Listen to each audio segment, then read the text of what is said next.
Hi, I'm Wanda and I'm 33, and I too would like to share my crazy revenge story.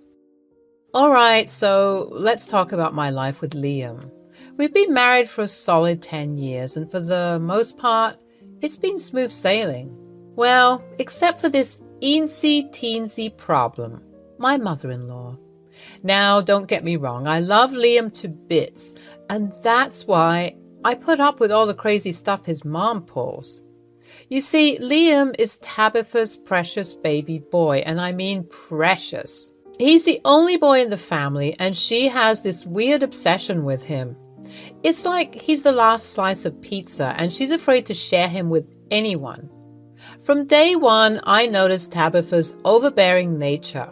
She'd constantly baby him and coddle him even when he was well into adulthood. Liam didn't like it one bit, and he'd often tell me how his mom had scared away his previous girlfriends with her antics. But lucky for me, I stuck around despite all that craziness. The thing with Tabitha is that she was super sneaky. She won't outright tell you she doesn't like you. Instead, she'll get close to you and try to learn all your weaknesses, and once she knows them, she's not afraid to use them against you.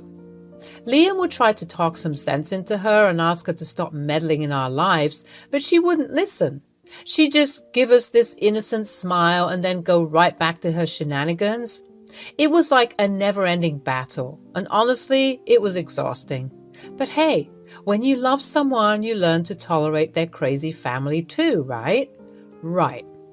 Thankfully, once Tabitha realized that Liam and I were serious about each other, she surprisingly toned down her crazy antics for a while.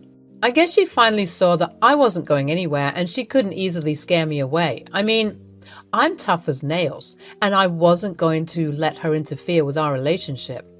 Liam and I were so relieved when she calmed down a bit. We finally felt like we could be a normal couple and enjoy some alone time without her constant meddling. It was like a breath of fresh air. But you know how it is with family. Even though Tabitha stopped being as crazy now and then, about once or twice a year, she would come up with some excuse to stay over at our place for a month or two. It was always something like her house being fumigated, or having an infestation, or smelling bad, etc. Any excuse she could find for not wanting to stay in her home. I mean, come on. It was obvious she was making things up just to stay with us. But here's the thing. We understood. Tabitha was a widow and she was lonely. Liam was her only son and she loved and missed him dearly. So even though we knew she was making up excuses, we didn't mind having her over. We knew she was harmless at that point and wasn't trying to sabotage our relationship anymore. So we'd welcome her with open arms and make the best of the time we had together. It wasn't always easy, but family is family, right? Hey, babe. What's up? I just wanted to thank you for being so patient with my crazy mother. I know it's not always easy when she comes to stay with us, but you handle it like a champ. Well, it's not always a walk in the park. She always ends up stealing you away, but I love you, Liam, and I'll do anything to see you happy. Besides, it's kind of cute in a way, you know? This little old lady wants to be in her son's company from time to time. It just shows that she cares about you. Yeah, I guess you're right. She can be a handful, but deep down, I know she means well.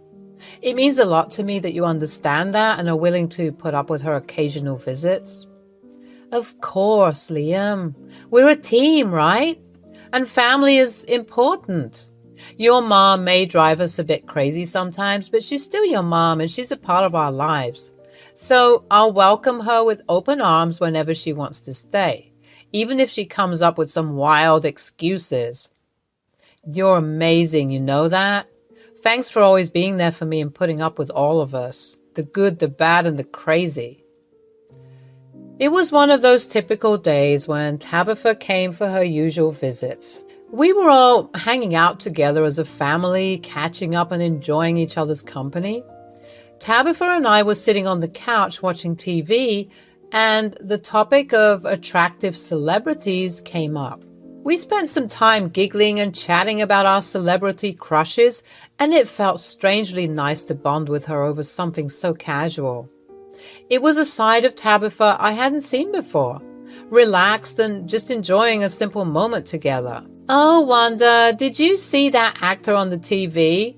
He's quite the handsome devil. If only I was 20 years younger. You mean George Clooney? Yes, he is quite attractive. I wouldn't mind a ride on that merry-go-round. Tabitha! Who would have thought? Oh my goodness. He's so attractive. And what about that other man, the one that I love so much? Oh, you mean Idris? Idris Elba? Yes, him. Honestly, I'd risk it all for that man. If he came up to me, I'd probably leave your son for him. When I said this, I noticed that Tabitha stopped smiling and giggling. You'd leave Liam for this man? Oh, Tabitha, I was just joking. Of course I wouldn't leave Liam for Idris Elba. Or would I? Wink. I could tell that she didn't take it lightly, and I tried explaining that it was all a joke in good-hearted fun. But it looked like the gears were turning in her head. The very next day, I got an Instagram DM from, drumroll please, Idris Elba. Why, hello, young lady. I was scrolling and I noticed you, and I just wanted to say that you're the most beautiful lady I've ever seen. Please, can we talk? I would be honored. Yeah, right, as if the real Idris Elba would message me out of the blue. But I played along just to see where this was going, and guess what? It was none other than my lovely mother-in-law, Tabitha. She thought she could pretend to be Idris Elba and try to fool me. Oh, I couldn't help but chuckle when I saw her attempt. The fake account had no blue verified checkmark, 0 followers, 0 pictures, and the one follower on that account was Tabitha herself. I mean, come on. Did she think I wouldn't figure it out? Her attempt at tricking me was adorable. Babe, you won't believe what happened. I was chatting with your mom yesterday, and we got on the topic of celebrity crushes. You know, just having some harmless fun. Uh-huh. Well, we were talking about some celebrities we find attractive, and she mentioned Idris Elba. And then I said that I would leave you for Idris. What? Hey! Sorry, not sorry, babe. Okay, I don't blame you. And then what happened? So after our chat, I got a message on Instagram from Idris Elba. Wait, really? No, of course not. It was your mom, Liam. What? How does she even know what Instagram is? Beats me. Looks like she figured it out, though. How do you know it's her? Okay, first of all, look at the DM. Does this sound real? Liam read the text and burst out laughing. And look, the account has 0 followers, 0 pictures. It's not even verified, and Tabitha was the one and only follower. That's hilarious, but why is she texting you as Idris Elba? Yesterday when I mentioned that I'd leave you for Idris, she got real serious and stopped laughing. Oh. Yeah, I think she thought I was being serious about leaving you for Idris. And you know your mom, she's obsessed with you. So I guess this is her way of testing if I'm going to take the bait. No way. Mom went all out with this one. I'm still impressed at the fact that she managed to use a smartphone. Mom's got some wild imagination, I'll give her that. But honestly, I think she's just having some fun. She loves you and knows you're not the type to fall for something like that. I don't know, babe. I think she thinks she's doing some real detective work. I know she's trying to catch me doing something so that she could come and report it to you. Okay, so what's the plan now? Well, I might keep playing along a bit. I mean, It's not every day you get the chance to pretend you're being wooed by Idris Elba. Liam and I laughed about it a bit more, and I texted Idris back and said, "Oh my goodness, a real celebrity texting me? I'm so flattered." Tabitha almost responded instantly, like she was waiting for my reply. "You deserve to be spoiled, baby. I can show you the world. Are you married?" "Well, I'm a happily married woman. My husband is amazing, and we've been together for 10 fantastic years." "Oh, happily married, you say? That's a shame. I'm sure I can treat you better." "Yeah, it's a shame, but I have to be honest with you. My husband is my world, and I wouldn't trade him for anything." "Come on. Don't tell me you've never been curious about what it's like to be with someone like me. I could show you a whole new world." "Oh, I bet you could. But you see, I've got a good thing going with my man, and I wouldn't trade it for anything, not even for a fantasy with you, Idris." "Don't you want to see how amazing it would be? Trust me, I can sweep you off your feet." You're quite the charmer, Mr. Elba, but I don't think my husband would appreciate that." "Your husband doesn't need to know. It'll be our little secret. We can have the time of our lives." Tempting? Yeah, baby. Have you ever been to Dubai, Mauritius? I hear it's lovely this time of the year. "But how could I get away from my husband?" "You work as a journalist, right? Tell your husband that you have to go on a trip to study something in one of these beautiful places, and my people will handle the rest." "You know what, Idris? That might work. But hey, wait a second. I never told you what I did for a living." At this point, I'm pretty sure Tabitha was panicking, realizing that she messed up because she took 30 minutes to respond. But eventually she texted back, "I'm rich and famous, baby. Do you think I didn't do a background check on you before we started talking?" "Okay, fair enough. So when can you pick me up?" "I can pick you up by the end of the week. Let's meet at a cafe. I'll send you the details." "Okay, Idris. Can't wait." "I love you." "Love you too." This was cracking me up, texting Idris Elba, who was under the same roof as me. The next day, I was just sitting at the breakfast nook when Tabitha stormed in, looking furious. She started yelling at me, accusing me of cheating as she revealed that someone special had sent her screenshots of me and Idris DMs. She thought she had caught me cheating red-handed. I tried my best to look upset, but I ended up having to stifle a laugh, which only seemed to make Tabitha angrier. She was convinced she had pulled one over on me, and boy was she wrong. Tabitha then decided to call Liam, who was at work, and put him on speaker. She spilt the whole story, boasting about how her plan had worked and how she caught me in the act. "No, Tabitha, please don't call him. You're gonna get it. Just wait." I bit my tongue as the phone rang, trying so hard not to laugh. "Hey, Ma, what's up?" "I have some news for you, Liam, and you're not gonna like it. Wanda has been cheating on you." "Oh?" "Yes, and you'll never guess who it is." "Who is it, Ma?" "It's Idris Elba. A very special someone had sent me screenshots of their conversations. I forwarded them to your email. Check them out." "Liam, I'm so sorry for hurting you." "Oh, don't act innocent, Wanda." "Yeah, Wanda, I can't believe you would do this to me. I'm almost done with work, and I'm coming home to sort this out. I'm going to divorce you, Wanda." "Oh my God, Liam, don't speak like that. What about the children?" Liam played along perfectly, pretending to sound hurt and angry on the phone. "They'll understand that I had to get away from you." "Come on, you guys. It's not like I cheated." "Yes, you did. You showed a willingness to cheat, and that's still cheating." "Okay, fine, you got me there, Liam. Give me another chance, babe." No, it's too late. Liam, I swear, I didn't mean to hurt you. I can't believe Tabitha would play such a mean trick on me. Well, maybe now you'll think twice before trying to cheat on my son again. Yeah, I trusted you, Wanda. This is disappointing. I'm so sorry, Liam.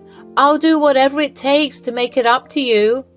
Nothing will make up for this. I'm done with you. Just wait until I get home. I'm getting the papers as we speak.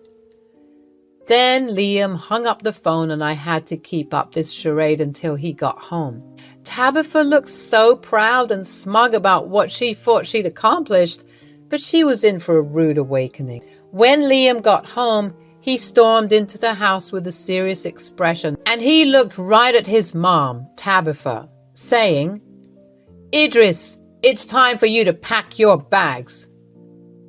Liam, what are you talking about? Why are you telling me to pack my bags? And why are you calling me Idris? The jig is up, Mom. We knew it was you all along. You were the one texting Wanda and pretending to be Idris freaking Elba. I have no idea what you're talking about. I would never do such a thing. It's beneath me. Come on, Tabitha. Let's not pretend. You made it way too obvious. No profile picture, no followers. It was so transparent. A for effort, though. Wanda's right. We knew from the start, but we wanted to see where this was going. You gave us a good laugh. Okay, fine, it was me. I just wanted to test Wanda's loyalty. Test my loyalty? All because I made some stupid joke about Idris Elba? Liam and I have been married for 10 years. When will you accept that I'm not going anywhere? Mom, this has got to stop. We can't keep going through this. I thought you'd changed. I don't know what you want me to say, Liam. You're my baby boy and I love you. Aw, I know, Mom, but I'm a grown man. You can't keep trying to coddle me and test my relationship. I love Wanda and she loves me. You're wasting your time when you do these things. Tabitha, we love having you around, but you need to stop these games.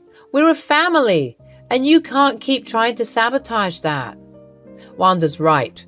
We need some boundaries until you can fully accept our relationship. This isn't right. How can you kick your mother out? Mom, please don't make this difficult. Tabitha packed her bags with a mix of anger, disappointment, and understanding.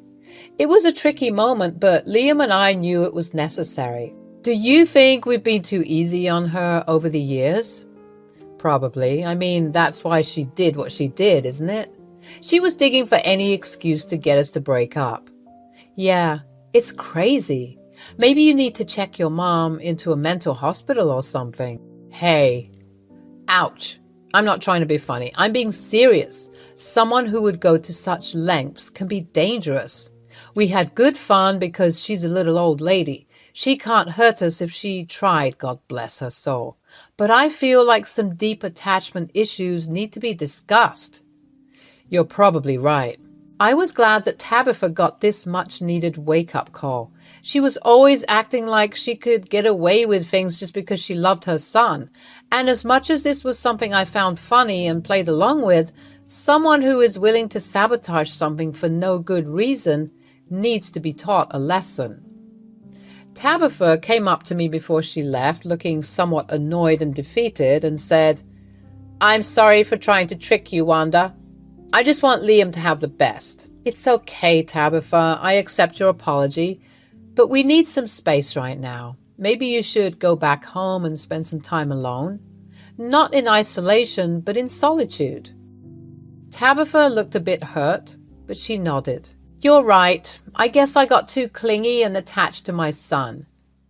I put my hand on her shoulder, trying to be understanding. I know you do, but you need to let your son live. He's an adult, not a baby. We love you, and you're always welcome, but we need some boundaries. Maybe we were too easy on you, so now we gotta have a bit of distance. I mean, you threatened my marriage. That's a big deal. Tabitha nodded again, and I could tell she was trying to hold back tears. I understand, I'll try to give you both some space." We hugged, and I reassured her that everything would be fine. Deep down, I knew that Tabitha meant well, but her overprotectiveness could be suffocating at times. Liam and I needed this time to strengthen our relationship and find our way as a couple. After she left, Liam and I had a long talk about setting boundaries with his mom. He understood that we needed to have time alone and agreed that we should stand firm in our decision. As the weeks passed, Tabitha gradually respected our space. We would still visit her and have family gatherings, but it was evident that she was giving us the breathing room we needed. It was a step in the right direction, and I was hopeful that our relationship with Tabitha would eventually find a healthy balance. In the end, it all worked out. Liam and I grew closer than ever before, and Tabitha learned to trust our love for each other. We created a happy and loving home, and we were grateful for the experiences that had brought us even closer together. As she left, Liam put his arm around me, and we looked at each other with a sense of relief. I know this story isn't as vengeful as the other stories I see on this page, but I just thought that I'd share a somewhat light-hearted story of mine, where the revenge I got didn't end in complete and utter chaos. Rather, just a teaching moment for someone who I still care about dearly. I, Cami, have always been a very non-confrontational person. So my story is going to shock you a little. When I met my now husband, Damien, we clicked right away. We started dating right away, and I knew from the beginning that he was the one. Damien was a sweet and caring boyfriend who always loved pampering me. My own parents kind of neglected me, so I treasured him. When we were together, we felt like everything was going right. However, our life will not always be full of sunshine and roses. It all started when I met his family. Knowing Damien, I always thought that his family would be equally sweet and kind. Turns out I was wrong. What I didn't know was that he came from a very patriarchal family. His Orthodox father, Bob, was a conservative man with a stubborn attitude. When I met him, he made all sorts of weird comments about me. He said, "So, Cami, I hear you want to become a nurse." "Yes, Bob, my grandma was a nurse and she inspired me to join this field. I'm a little worried about getting a good scholarship. It's my dream to get into the best nursing school in the state." "Cami's a very good student, Dad. She's one of the top performers in our class. I take her help when I'm stuck with something." "What does it matter if she's a good student? She's a girl. There's no use for her to go to college." "Cami, don't you think you're better off doing something else, like baking or something?" "No, Bob, I want to be a nurse. It has been my dream since I was little." "Well, it's time to grow up now. If you become a nurse, you'll hardly have time to take care of my son. I don't know why he's encouraging you." "Dad, I can take care of myself. It's not the 90s anymore." "We will be fine. Quit criticizing Cami about her goals." Bob didn't care what his son said. He went on interrogating me and asking me absurd questions. From the way he spoke to me, I knew he didn't think much of me or anyone from my gender. I was starting to get agitated but held my tongue. As I said, I am a non-confrontational person and usually want to keep the peace. Damien was also shooting me apologetic looks the entire evening. His younger brother Charlie didn't speak much but seemed to be a little better than his dad. When dinner was finally over, Damien offered to drop me home. He was constantly apologizing for his father's behavior. He said, "I'm so sorry, Cami. I know my dad really upset you today. He's very old-fashioned and just won't change his thinking. I've tried. Ever since Mom left us, he got even worse. Sometimes I think he takes out that anger on other people." "It's okay, Damien. Your father's rudeness has nothing to do with you. I am not blaming you one bit. I'm just a little disappointed in him." "Just give him a chance, Cami. I'm sure he'll come around. He just needs to see what an amazing person you are." We talked about the dinner and agreed that it was too early to worry about his dad. Our relationship was still very new and we didn't know what the future held. Bob, however, did everything to convince me to give up my studies. It's like he had an obsession with me being a housewife. I told him multiple times that I wanted to work and be a nurse. He never really seemed to listen to me. After graduation, I and Damien finally got into our dream colleges. He pursued a degree in architecture and I started a nursing program. I and Damien lived close by, but avoided staying together. I had a very hectic schedule and didn't want to be distracted. Damien was still living with his dad and Bob didn't want me in the house. Things were slowly getting better after Damien got his place. With graduation near, Damien decided that it would be the best time to propose. He popped the question the day after our graduation. We were ecstatic and looking forward to telling our family. My family, as usual, was very dismissive about the entire thing. Nonetheless, they were happy for us. When we told Damien's family, his initial reaction appeared to be happy. However, soon his reaction changed drastically. He said, "So, now that Damien has proposed, I hope you'll finally grow some sense." "What do you mean, Bob? I don't understand." "I mean, you're going to marry him anyway. There is no need for you to work anymore. My son already got a good job, and I'm sure he can take care of you." "He did get a good job, Bob, but I want to be independent, and you know this was my goal all along." "Don't tell me you're still stuck in your stupid dream. It's childish. Once you're a married woman, you need to be home and take care of your family. I hope you are not one of those child-free people." "Dad, it's too early to talk about kids. Besides, what we do in our married life is none of your business. Cammie will join her job. In fact, she is starting next month as a new hire." "Don't be ridiculous, Damien. You know how our family works. Also, you are the eldest son. You need to give me an heir. I would expect you two to start trying for kids soon after the wedding. Cammie's job won't be a good look for our family.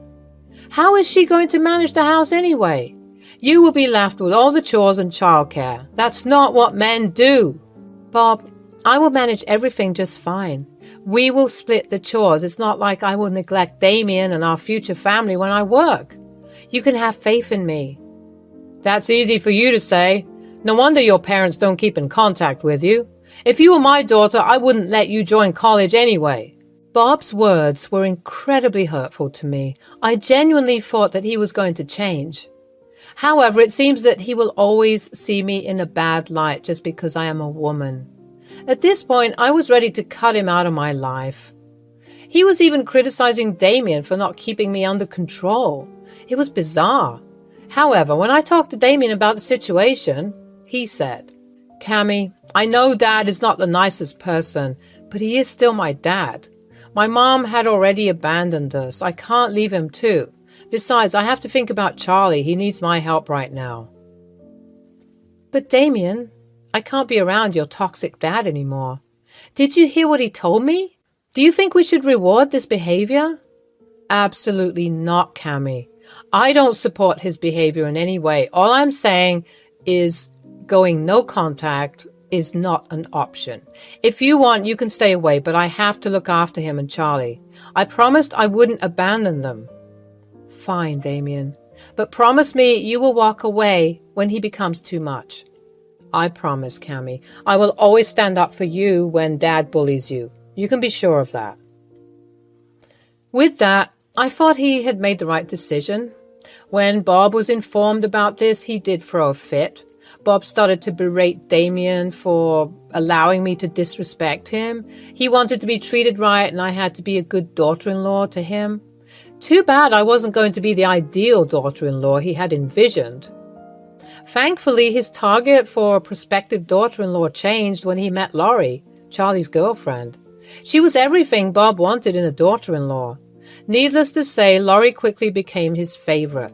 He even started to favor Charlie for choosing such a nice girl. While I didn't care, I could tell that Damien was hurt. The worst thing was that Charlie and Laurie also joined Bob in bullying us.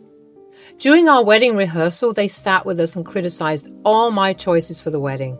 They also berated my husband for spending so much money on my demand. Charlie said, "Hey bro, your wife sure did milk you out of a lot of money. You need to get yourself under control. Before you know it, she'll be ordering you around and making you the wife." Yeah, I've been telling him that. Turns out he never listened. It's not long before he gives up his job and becomes a housewife instead. He might as well just give up now. You need to stop disrespecting my fiancé like that. Just because he treats me with respect doesn't mean he deserves your bullying. Also, this wedding was equally funded by the both of us. Oh my God, Cammy, you need to watch how you talk to Bob. He's your father-in-law. I would never imagine talking to him like that. Have your parents taught you anything? Besides, I think Damien can speak for himself. He could speak for himself before his wife took over the reins. Bro, is your wife limiting your speeches as well? Everyone just laughed while Damien sat quietly. I could see that he was extremely upset. When it came to me, he would always speak out. However, when people attacked him, Damien tended to just take the bashing. However, I wasn't going to let it happen. From then on, I swore I would grow a spine. Now that I'm married into this family, I won't let them bully us. However, my relationship with the trio was just about to get worse. 1 year after the wedding, I found out that I was pregnant. We weren't exactly trying for a kid, but me and Damien were ecstatic. I was still in contact with Bob, Charlie, and Laurie, so Damien decided to tell them the news. After they heard about my pregnancy, Charlie and Laurie never reached out. I did not hear a peep from them. However, Bob was super happy about the pregnancy. Suddenly, Bob was extra kind and caring towards me. He even brought me gifts and paid a lot for setting up our nursery. We did offer him money, but he refused, saying he wanted the best for his grandson. We didn't find out the gender because we wanted it to be a surprise. However, Bob was convinced that we were having a boy. Honestly, it did rub me the wrong way, but I ignored the feeling because Damien was happy to have his dad back in our life. However, Bob's attitude towards my job never changed. One day, when Damien, Bob, Charlie, and Laurie were out for dinner, Laurie said, "So, Cammy, when are you quitting your job?" "Excuse me? I don't understand." "You know, with the child on the way, you need to start changing your priorities. If I was you, I would never sacrifice my time for my job. My child would need me, and I wouldn't be selfish enough to leave him alone." "Our baby won't be alone, Laurie. Thanks for your concern, but you and I are not the same. We will look into daycare and babysitters when it's time. We already have everything planned out. There is no need for any of us to quit our jobs." My God, some women can be selfish. I didn't take up a job because I wanted to give all my time to my family. We are going to try for kids as soon as we get married next year.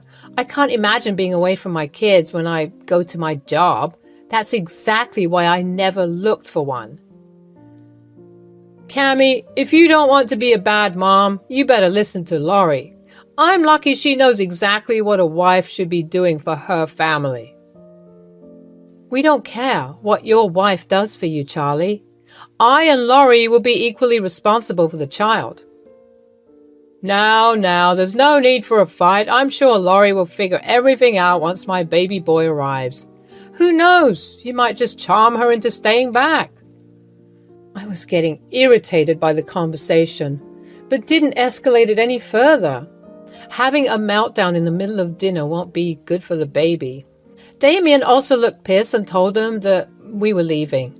Laurie and Charlie were being obnoxious, but we knew why. They were just mad that Bob was paying us so much attention. Laurie even let it slip that she wished she had the first grandchild.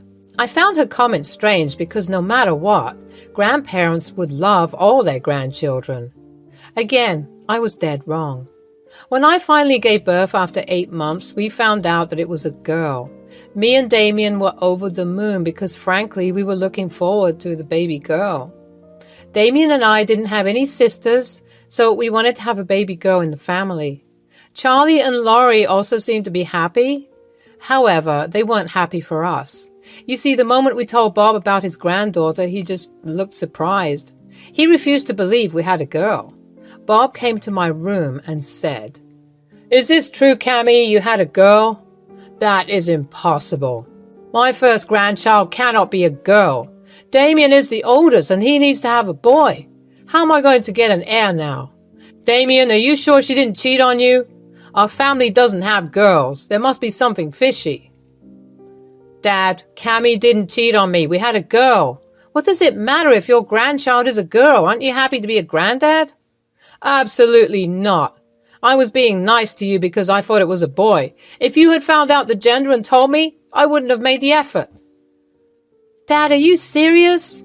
That is your freaking granddaughter, your own blood. How can you be so cruel? It's not a boy and I have nothing to do with her. She's your problem. I have no interest in being her loving granddad.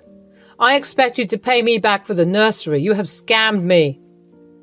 We will pay you back, Bob. If you can't be civil towards our daughter, there is no need for you to be here. You can leave. With that, Bob just turned around and left. Yes, he didn't hold our daughter, didn't even look at her. He simply didn't care anymore. This humiliation was too much for me. Damien broke down crying when Bob left. He couldn't believe his dad could be so cruel. However, we were skeptical about going no contact again. We wanted our daughter to have a relationship with him. We were both hopeful that he would come around. Our little girl, Chrissy, is our world. She is the kindest and most well-behaved child we could ask for. I and Damien were extremely happy to have her in our life. Christy was a general sweetheart and extremely good at her studies. She became an A student in her class and was loved by everyone. We tried to facilitate a relationship between her and Bob. While Chrissy loved her granddad, Bob wasn't that keen on being involved. What little attention he gave her disappeared when Charlie and Laurie had a son. Since Andy's birth, Bob did everything to make Charlie and Laurie comfortable. He even gave away a part of his income to support their household. Andy was a pampered kid who became very entitled. Since Laurie didn't work, it was becoming hard for Charlie to finance their luxurious lifestyle. Bob, being the doting grandpa he is, sponsored Andy's expensive demands. He was civil towards Chrissy, but never that involved. When Chrissy was a teenager, we had the worst fight with Bob. It was Christmas and we were invited to Bob's house for the celebration. When we went there, we saw that his house was filled with pictures of him and Andy. Chrissy said, "Grandpa, why don't you have any pictures on your wall? You have a lot of Andy's pictures. I don't remember you even asking for a picture with me." "Well, that's because Andy is my future heir. He's going to be the head of this family soon. You are just a girl who will be married off. I don't need a picture of you in this house. Besides, this house will go to Andy when I pass. He is the sole heir of everything I have." "So you won't leave me anything?" "Why, Granddad, did I do something wrong? You are even paying for Andy's college fund. Why am I being excluded?" "Because he doesn't love you, Chrissy. He's my grandpa, not yours. You'll never be as good as me. Grandpa knows who his favorite grandchild is." "Grandpa, is that true? You don't love me at all? But why?" "Because you are a girl, you dumb thing. Grandpa always wanted a grandson. You are basically useless to him." Before I could intervene, Chrissy started to cry. She kept asking Bob if it was true. Bob simply refused to look at her. Charlie, Laurie, and Andy were just laughing at Chrissy because she was crying. Me and Damien were furious. From that day, we decided they would no longer be in our lives. I also prayed to God that I could teach them a nice lesson when they eventually realized their mistake. Chrissy was heartbroken for an entire year. She tried to get in touch with her grandpa and solve everything. However, he was ignoring her calls. Bob even called us up and told us that he didn't want to remember he had a granddaughter. We were furious and told him never to contact Chrissy again. After a while, Chrissy realized that she didn't need to have them in her life. I and Damien constantly assured her that we loved her and that was all that mattered.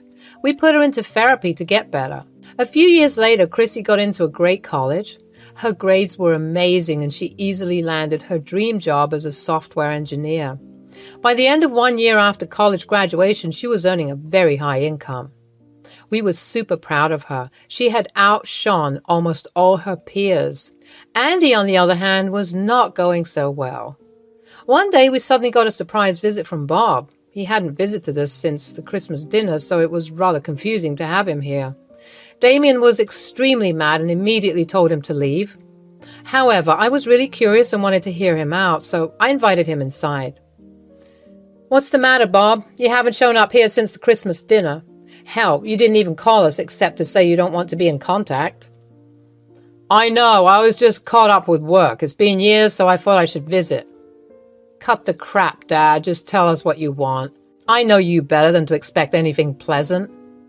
"I heard Chrissy has joined a big company as a software engineer, and I was hoping I could talk to her." "About what exactly?"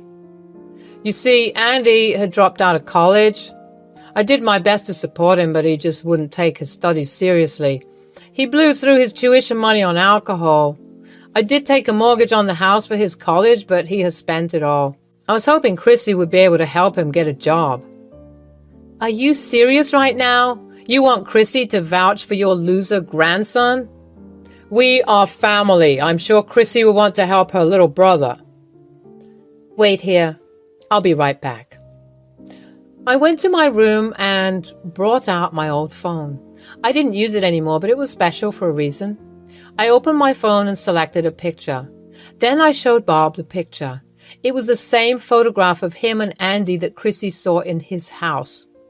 Bob was speechless. I said, "If she is family, Bob, where is her picture? Do you even remember, or have you conveniently forgotten how you said she doesn't matter? You were the one who said you don't want a granddaughter. Suddenly you think she's your family?" "Look, it was a long time ago. We are still family. We don't hold grudges. Look, I even showed up at your house on my own. I will be happy to reconnect with Chrissy." "And will you include her in your inheritance, or is that still reserved for Andy?" "I don't have much anyway. I spent it all on Andy. The house is all I have left. Andy needs my help. His parents cannot support him anymore. They'll kick him out. I don't earn enough to support him now." "There is no way my daughter is helping your loser grandson. He doesn't even have a college degree. Do you think my daughter's company takes college dropouts? You must be kidding yourself. Andy deserves this. If only you hadn't coddled him so much, he would have at least had a job."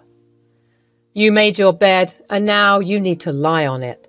You decided to spend all your money on Andy. Chrissy had made it clear she would never help you out, even if it was the end of the world. I suggest you leave. We have nothing to say to you anymore." Bob left, but kept spamming us with calls. He was desperate for help. Turns out Andy has been living with him for the past year. He has already trashed his parents' place after they refused to support his unemployed ass. Bob, being the loving grandpa, had to take him in. However, he could no longer put up with his behavior. Bob even showed up at Chrissy's work to try and talk to her. Chrissy simply told him to leave before she called security. When Bob kept begging her for help, she agreed to give the money in exchange for the house. Bob refused to sell her the house, so she just left him there crying on the pavement. A week later, Bob called us and told Chrissy that he was ready to sell. He simply wanted Andy out of the house. He was planning to move far away where Andy couldn't follow him. Chrissy agreed to buy the house and the papers were drawn. When the sale finally happened, Bob did ask for a relationship with Chrissy. However, she told him that he had lost that right long back. Hi, I'm Megan, and this is my story. I'm 32 and I work in an advertising agency in San Francisco, California. I do not have kids because I was never really ready to be a mother, but I think I'm glad that I didn't have a child. My life was a mess after I got married. I think I'm one of the people out there who regret getting married. I was newly married, and in just 2 years it became an obnoxious way of living. I feel bad that my parents had to go through a shitty life because of me. They live with me in San Francisco. They have always been super supportive and guarded about my personal life to strangers. They didn't deserve this. This was truly my fault. I was a pitiful person who had no talent for recognizing people's intentions. I just found anyone nice to me an angel. When I sit here and write, I reminisce about the first proper time I met Jeffrey. It was an unremarkable afternoon when I first laid eyes on Jeffrey. I just started my new job at the advertising agency, and the air was filled with the buzzing sounds of ringing phones and the hum of coworkers engrossed in their work. Little did I know that this ordinary day would mark the beginning of a journey that would forever intertwine our lives. And of course, the day I put myself into the mess. As I navigated through the maze of cubicles, I noticed him, a tall, bespectacled man with an air of quiet confidence. Jeffrey. He had a kind smile and a genuine warmth that drew people in. It wasn't long before our paths crossed, as fate would have it, during a brainstorming session for a client's campaign. "You are the newbie, right?" "Yes, just joined. I must say it is a beautiful workplace and they have a great coffee machine." "Yeah, the place cleans up pretty nicely. Many people have commented on how the place can get once the real show begins. You get so many meetings to attend that are sometimes just an excuse to give boring lectures. But our employer is pretty chill." "How many breaks do we get here? I need small breaks because my back gives up on me like anything." "Oh, really? Mine too." "There are good sitting areas around the office. You can always change your positions whenever you feel uncomfortable. Okay? And the coffee machine is right there." "Well, which cubicle are you in? I mean, it's nice to get to know someone, and even better if you get to sit beside them." "Oh, yes. My den is the one in the first row, 3 seats on the left." As we got to know each other, we found ourselves paired up for the task, exchanging ideas and engaging in lively discussions. His creativity and intelligence impressed me, and I admired his ability to think outside the box. We shared a natural synergy, bouncing ideas off each other effortlessly. Our connection extended beyond the confines of the office walls. We discovered common interests, from a love for indie music to a shared passion for exploring hidden gems in the city. As the weeks turned into months, our professional camaraderie blossomed into friendship. "Hey, I got these 2 concert tickets. Want to check it out with me?" "Oh no, the underground ones. You know how claustrophobic I am. I'll probably faint from the obnoxious smell and sweat." "Oh, come on. This is not those kind of ones. This is a cafe nearby. One of my favorite indie artists is coming to perform. Come on. We'll have fun. Plus, we're going to get a discount on the food that will be served because we have the tickets. Their pasta is really good. You would love it." "I have a curfew, you know. My parents are very particular about me coming back before 10. And I am pretty sure concerts start very late at night, no?" "Well, technically they are starting around 8, but we can reach there before time, like around 7:30, or have some food and chat until the performance begins.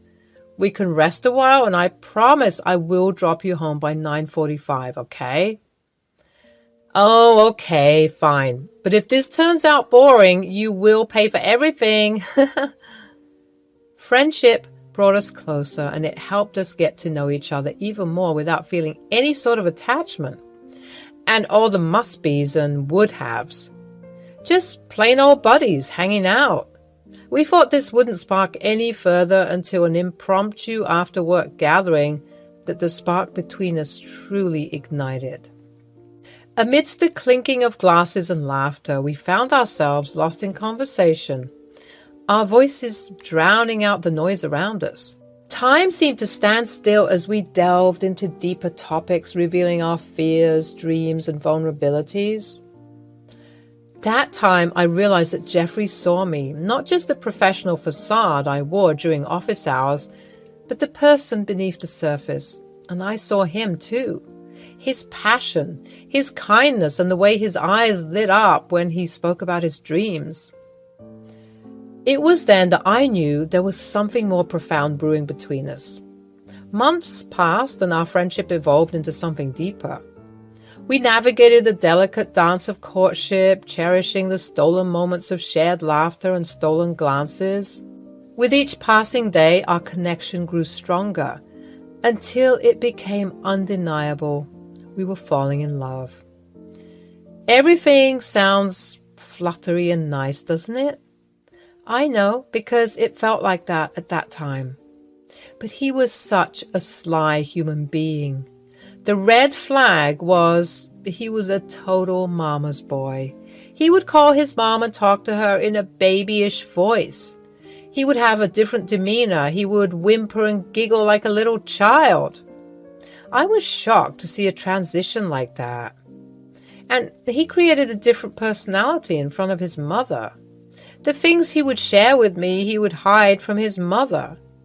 That is always these type of people who end up being the creepy kind and makes you question every sentence.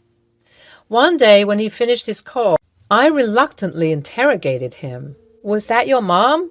Yes. Is she angry at you over something? You were sweating bullets right there. Nay, she's a sweetheart. She just loves me and is concerned about losing me. She was asking me whether I'm eating well or not and if the job was too tough for me. She always wants me back, but I always try to convince her out of it. Well, we should invite her then. It would be nice to meet your mother. Ah, we will. But I think she won't like visiting us because she's not really well and she lives alone in an old rental. Sometimes it gets really difficult, but we manage. Maybe we can visit her. Yeah, that would be nice. When Jeffrey finally mustered the courage to confess his feelings, my heart was having feelings of joy, nervousness, excitement, and scare, all of them together. I mean, I had such mixed feelings about him. It was quite an evening at a local cafe, the aroma of freshly brewed coffee mingling with the nervous anticipation in the air. With trembling hands and a genuine vulnerability, he professed his love. My mind was blown by the fact that he was following two different worlds, and he was also going to mingle me into it. He decided that he would move in with me and my family, and he had no problem taking my last name as well. His mother's house is in Sacramento. He lived with her until he got a job here and settled. His apartment was expensive, so he was kind of really eager to move in with me. He never invited me to his mother's place as well, saying that it was too shabby and I won't like it. He was trying his best to hide me from his mother. I understand, dear, but we must think of everything. If you're going to get married to me and move in with me, wouldn't that be trouble for your mother? You live with her, don't you? Yes, I do, but you know, dear, I feel like it wouldn't be a good place to stay, and I want you to feel comfortable and happy. My parents won't have a problem, but will you be okay with them sometimes hanging out with us? They are always worried about me forgetting them, so sometimes during weekends, I spend time with them. I've gotten quite busy with my work and I come home really tired. We used to have dinner together, but nowadays I usually eat alone or eat outside. I understand, love, and it's all right. Don't worry so much. I'm here.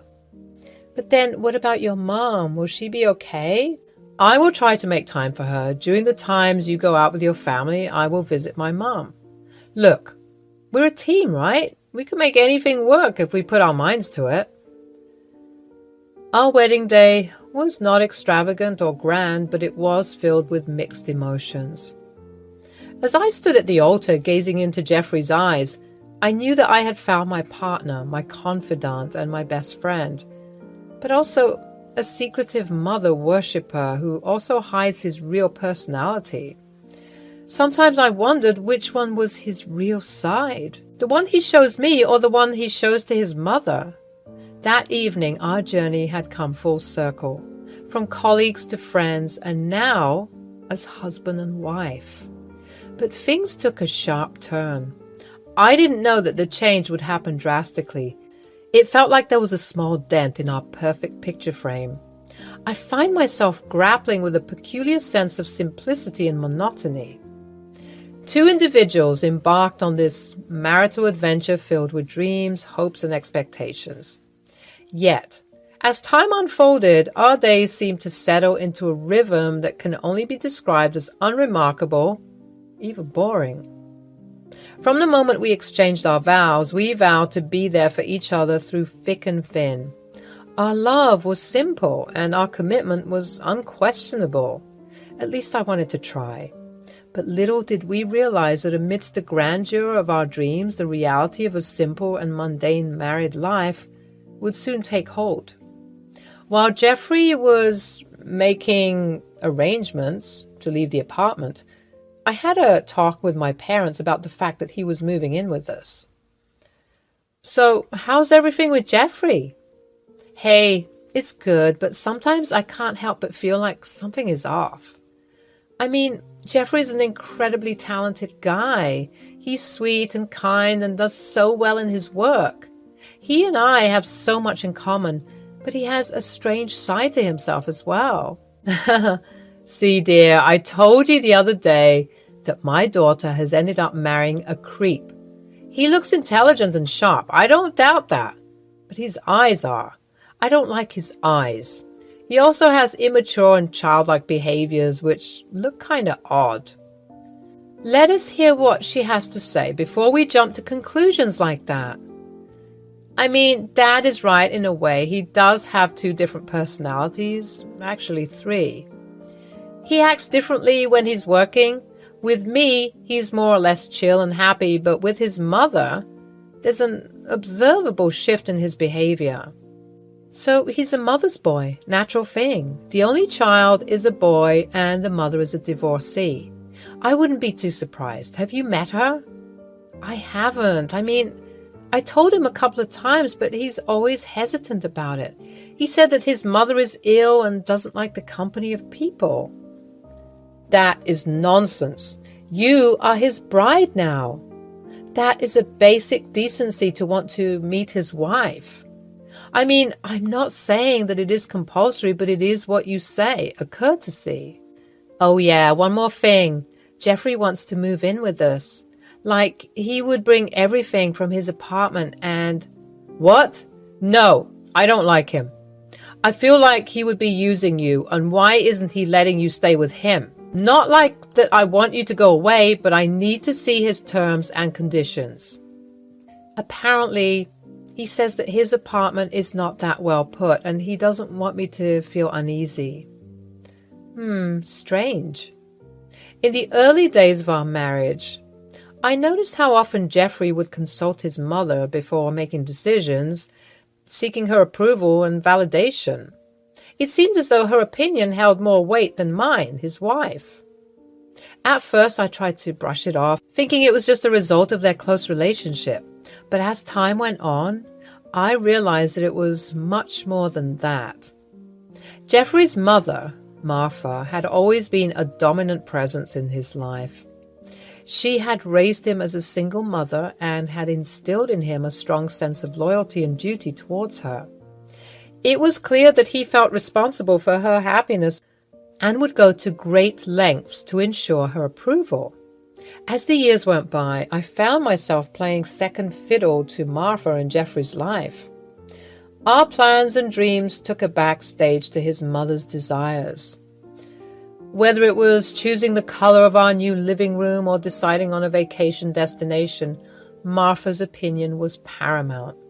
I felt like an outsider in my marriage, constantly overshadowed by her influence.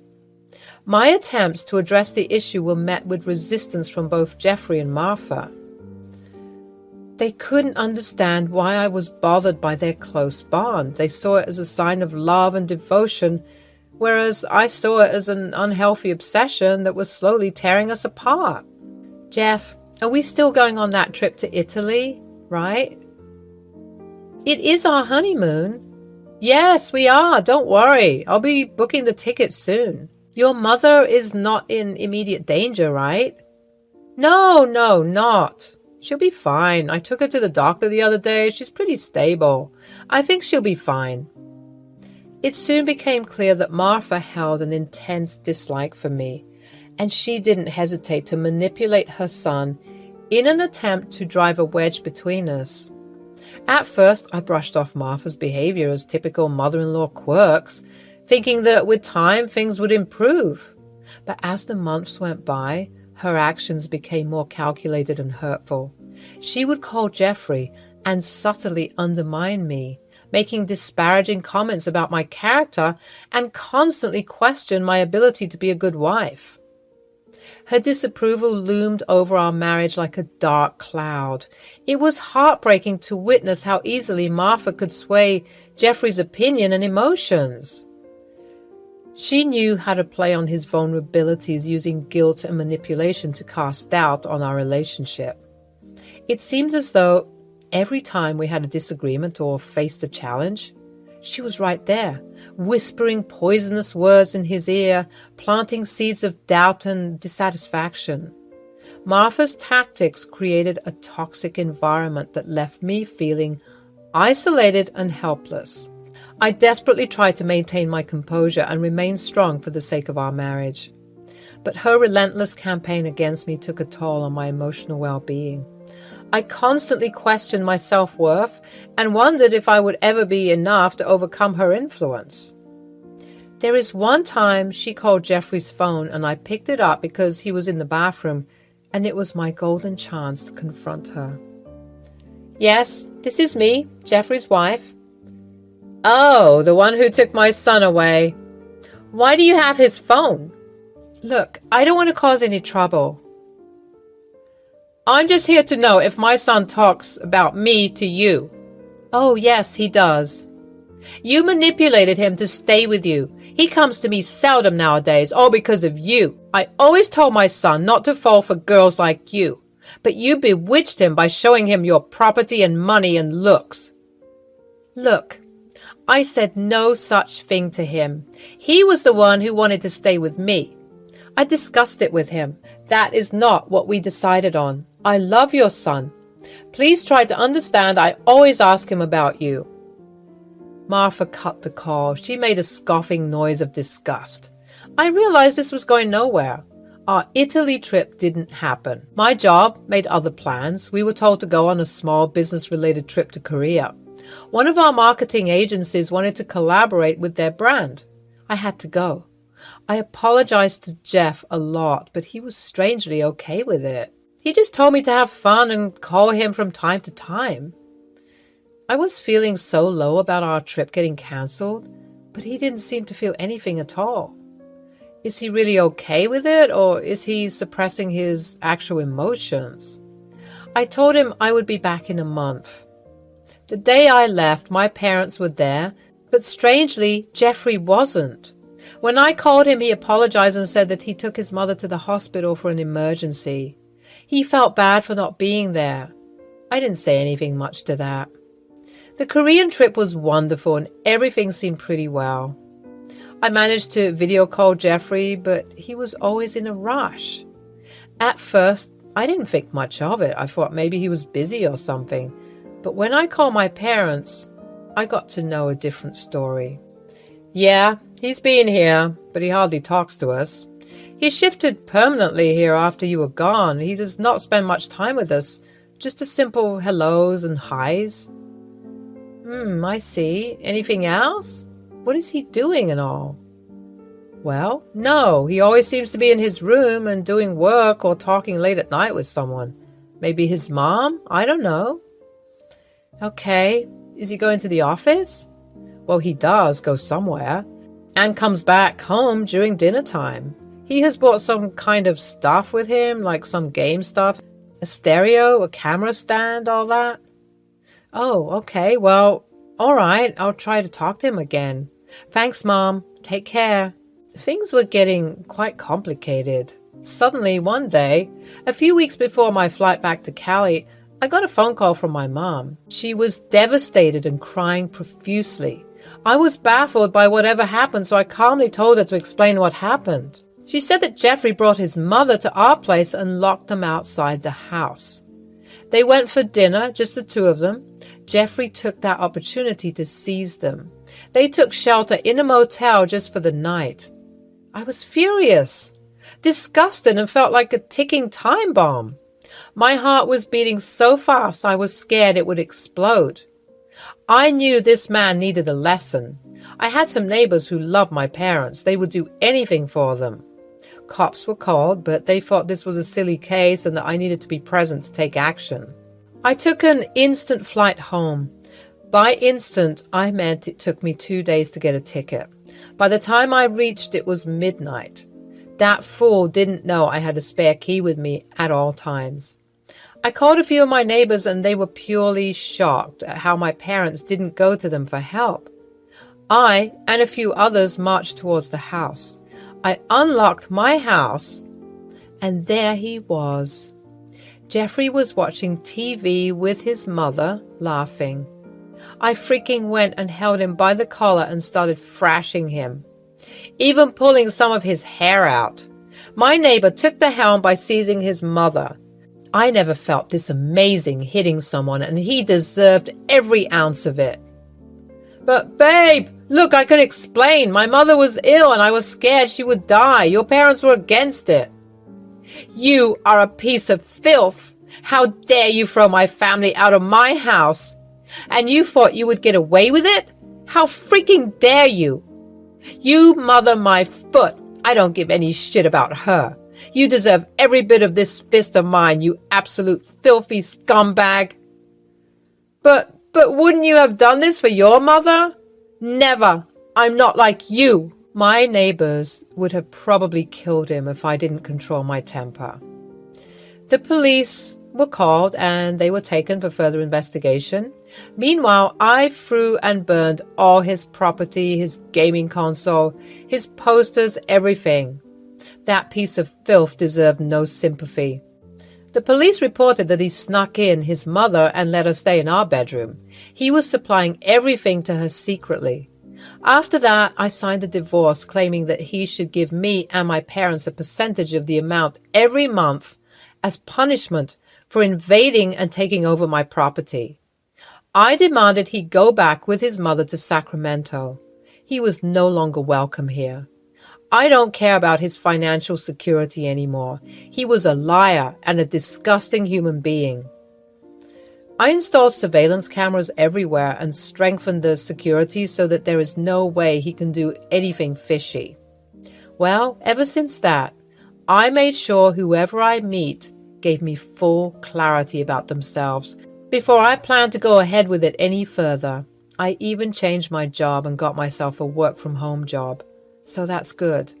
I can keep an eye on everything until things settle down a bit. My family is fine now, and we are doing okay. We're happy for the time being, and I learned a big lesson. Hello, my friends. I'm Natalie, and I live in LA with my husband. I have a daughter who's 26. She recently got married, but it was a total drama. I'm just glad she could finally settle well. Victor, her husband, is a nice guy, and I'm sure he'll keep her well. I had an ex-husband who works in a corporate office. I was already working at a local pharmacy when he got that job. He was always this very nonchalant kind of guy. He was like the typical man, and I was like the typical woman. We fell in love like idiots and then got married. Our marriage became more and more mundane as days went by. He would often go to work early in the morning, come back, have small talk, then go to sleep. I don't understand why people like this want to get married in the first place. There wasn't any in-between in our relationship. Everything was extreme. Either he would love to bomb me with parties and gifts, or he would give me a cold shoulder for the rest of the day. I was expecting a typical love marriage that starts fresh and wanes as you get used to it, but I didn't expect the intensity. When Robert and I tried for a baby, I was having lots of complications. It ended up in miscarriage twice. When we showed the doctor, he said that Robert had an untreated problem that his parents neglected. That turned him sterile. I was not hurt. But Robert couldn't take this information. He thought that the doctor stripped his manhood right in front of his wife. He left the clinic angrily. When I reached home, I saw he wasn't there. He came late at night. Where the hell were you? I was with James and Kobe. And why exactly? 'Cause you were mad at what the doctor said? Are you a child, Robert? Don't bring that shit up. I don't care what he says. We will keep trying, okay? Are you insane? I had gone through enough pain. I can't go through this again, please. Then what the heck do you ask from me, woman? I'm requesting you to think of other possibilities. We can always IVF or adopt. There's a beautiful orphanage place around this area. I saw it while going out for a walk. We can go together. Do you even hear yourself? You want someone else's sperm inside you? The baby might not even look like me, and speaking of orphanage, I don't want someone else's child as mine. We don't even know how they would end up. That is utter nonsense. Rather, I say, let's take a break and try again. How pathetic. And you took a vow for me? You are hilarious. When you said you loved me, you probably lied on my face. You know what? You are sleeping on the couch tonight. I shut the conversation and went up to our room and slammed the door. I can't believe Robert had such a poor way of thinking. When we first met, he never really showed this part of him. If he did, I would have thought otherwise.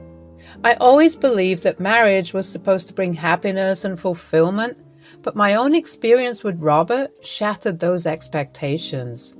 We were then married for 3 years, and despite the odds we shared, a dark cloud always hung over our relationship. The pain of infertility had become an insurmountable barrier between us, casting a shadow on our dreams of starting a family together.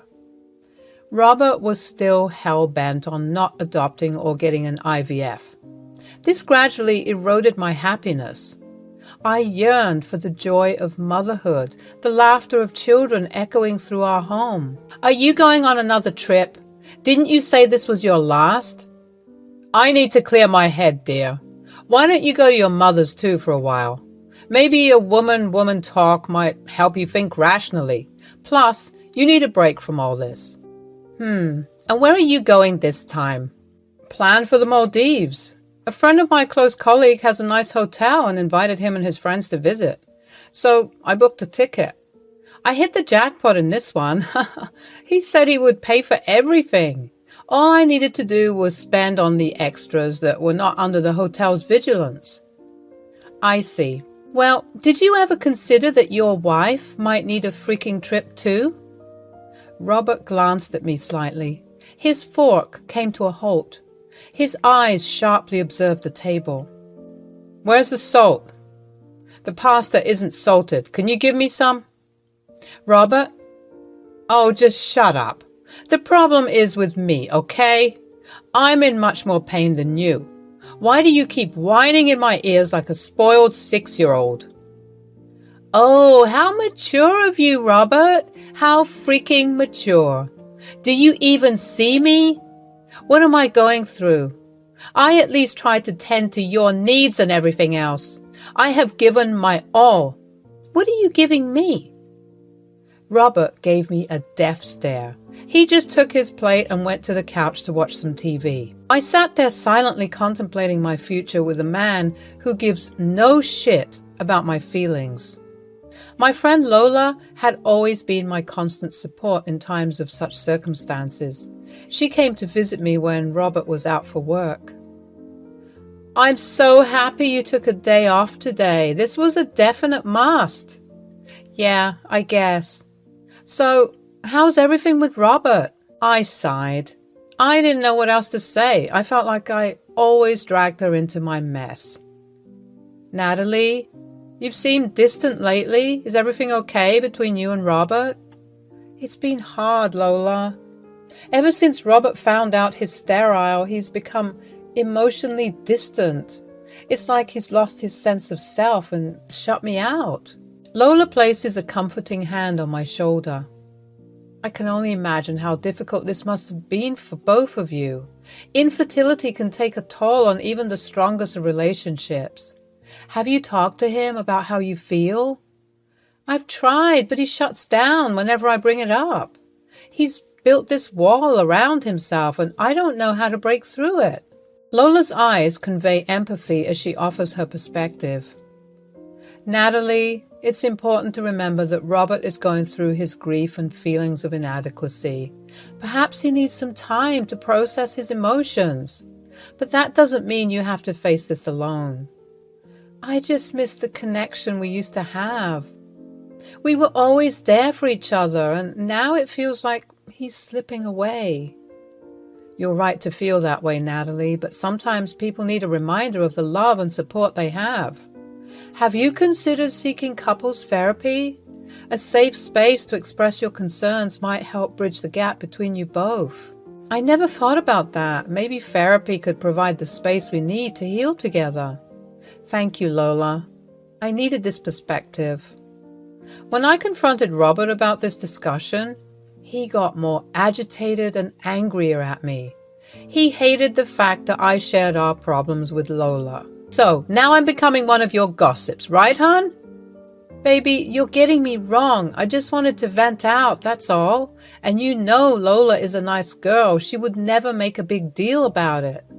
Well, talking about my vulnerabilities to other people was not funny, Natalie. You know how I feel about that, don't you? And still, you made it a thing in front of your best friend. Okay, Robert, I apologize, but can you please not yell at me like that? I was really worried about you, and I just wanted to help. I love you.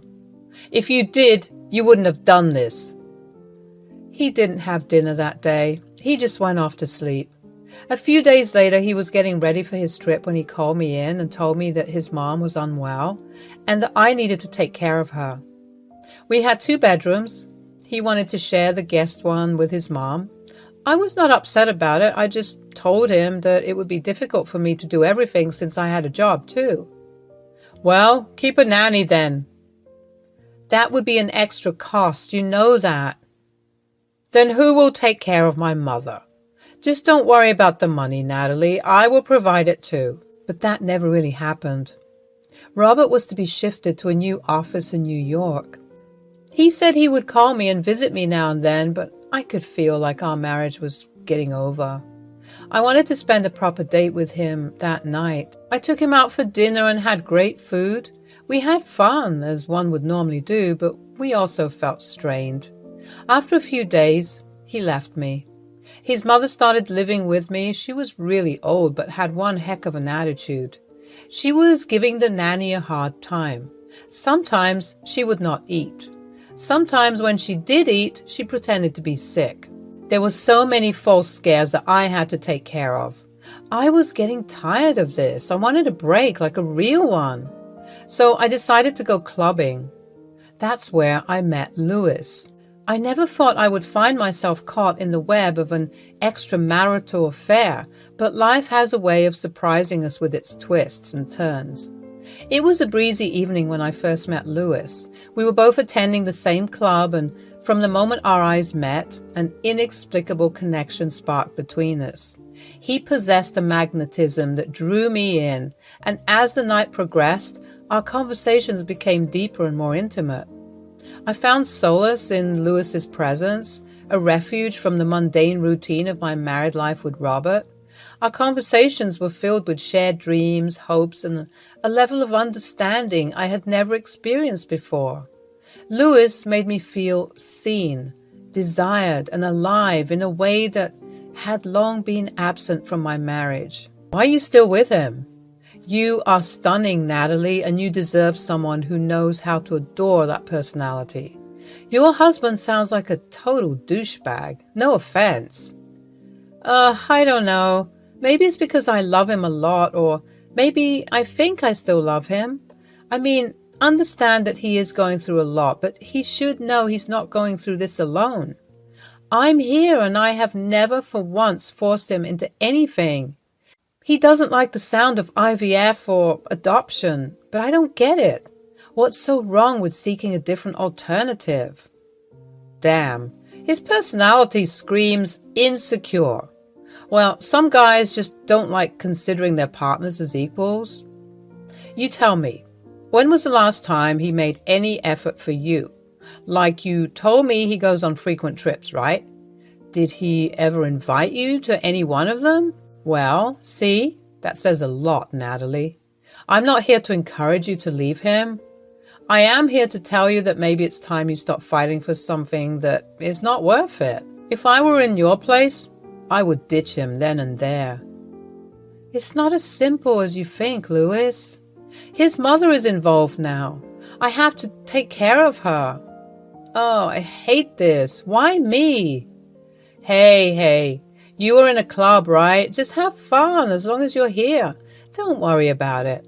I want us to have a good time, and guess what? I have the perfect idea. I have my car. Let's go for a midnight drive. Like, really? Are you sure? Yeah, your nanny's taking care of your mom, so you don't have a curfew. You can come along with me, and we will have some disgusting fast food, lie under the stars, and talk. Sounds good? Cute. I don't mind at all. As time went on, our encounters became more frequent, our stolen moments filled with giggles and whispered confessions. The affair became a dangerous dance, a delicate balance between the guilt that gnawed at my conscience and the intoxicating allure of forbidden love. The clandestine nature of our relationship only added to its allure. We met in secret locations, hidden away from prying eyes, and each encounter left me craving more. The guilt weighed heavily on me. Yet I was unable to resist the magnetic pull that drew me closer to Lewis. But as the days turned into weeks, the realization of the consequences began to sink in, especially when Robert video called me. The guilt I carried like a heavy burden started to seep into every aspect of my life. I saw the pain in Robert's eyes, the growing distance between us, and the erosion of the trust we had once held so dear. I wanted to confront him about it, and I want to put an end to this. I was ready to tell him that I want us to remain friends, nothing more. But the moment I entered his apartment, I was in awe. He looked like such a gentleman, smelling of light fragrance, hair pushed back. I swooned to his charm. He welcomed me with a warm smile. We were talking and having a few drinks along with it. I don't know how or when, but I ended up kissing him, and that was it. I ended up in a disaster. I completely cut off Lewis after that night. He called me multiple times, but I didn't have the nerve to face him. One day when I was leaving for work, Lewis was waiting right outside my house. He stood in front of me, blocking my way. Please, Natalie, I'm sorry. I got carried away, and I know what a big mistake I made. I swear it was not my intention. I thought we were having a nice night. It was not your fault. I was the one who kissed you. I am the one with no self-control. Hey, look, I didn't mind, okay? I understand all that you're going through.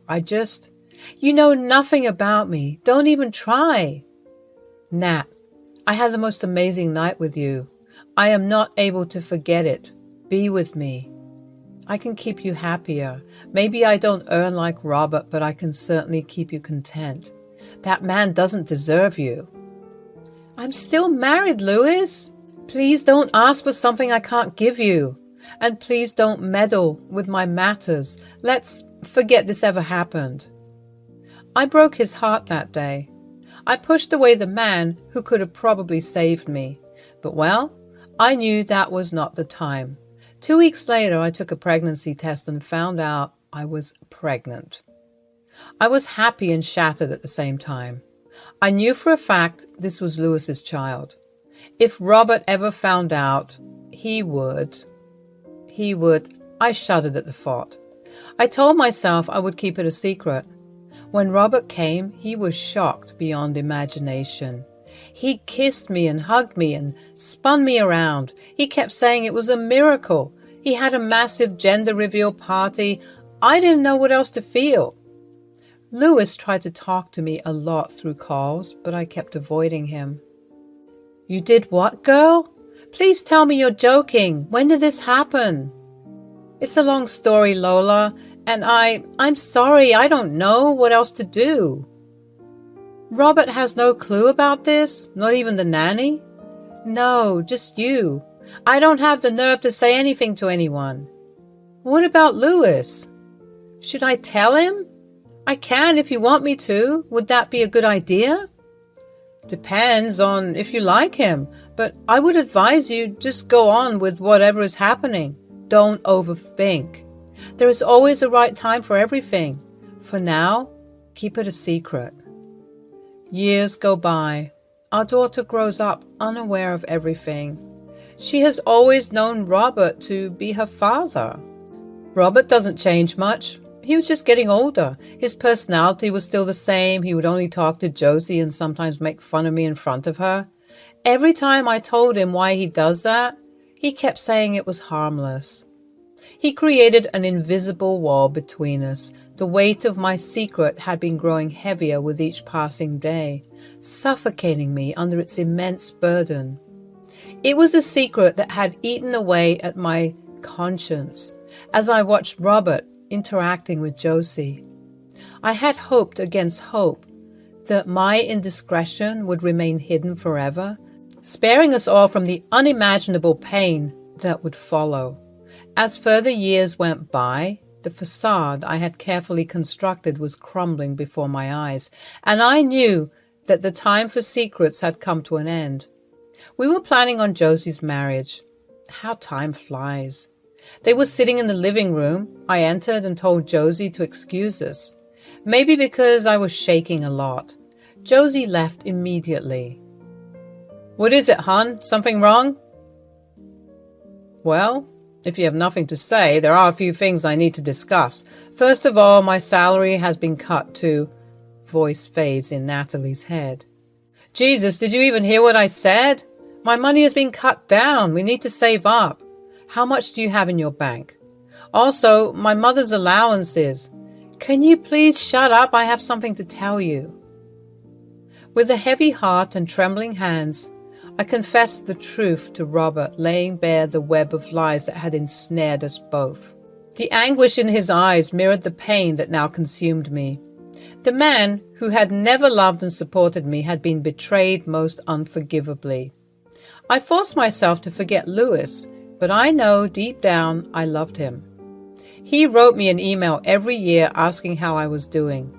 All I could say to him was, forget me.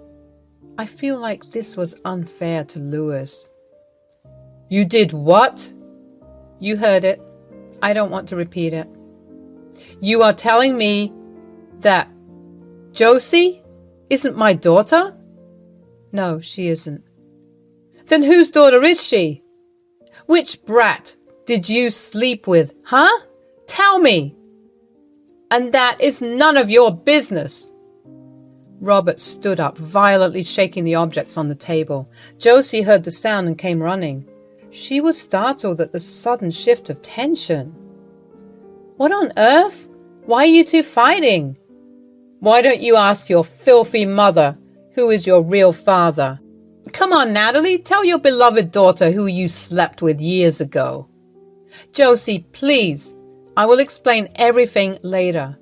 No! You will explain everything sentence by sentence, and I want her to witness what a filthy mother you are. Dad, please, stop saying things to her like that. I want things to be settled at peace. I'm getting extremely confused and stressed right now. First tell me, why did you do this? Why did you cheat on me? You were a shitty husband to me. All those years you were nothing but a self-righteous, arrogant, unsupportive, egoistic, and unsympathetic man. All you did was protect your pride. But look where that ended up. You know what? I don't regret a single thing I did. He was twice the man you could ever be. Robert was so enraged, he wanted to lunge at me. But the nanny and Josie both defended me. Ultimately, he left the house with a burst of anger. The next day, he sent an email writing that he won't fund anything for Josie's wedding and he wouldn't want to be present. I was feeling extremely bad for Josie, but I knew that I have the willpower to make this a success. I couldn't hold it anymore. I contacted Louis. I told him everything. I made some simple arrangements. I knew how to give this man a lesson. After a week, I called Robert. "Why the hell are you calling me? I've already told you I am not." "Oh no, I just called you to say that I dismissed the nanny. Your mother is probably alone right now, and I have left with my stuff. So the house is freaking yours. Do whatever you want. I just don't give a damn." "Wait, what do you mean you left? And what about Mom's allowance?" "Not my headache anymore. She is a pathetic person anyway. Gave an extremely hard time to the nanny. Plus, all the bills and stuff will be paid by you from now onwards. I am not doing shit. All these years you freaking escaped your marriage and responsibilities. Now, let it come and bite you back."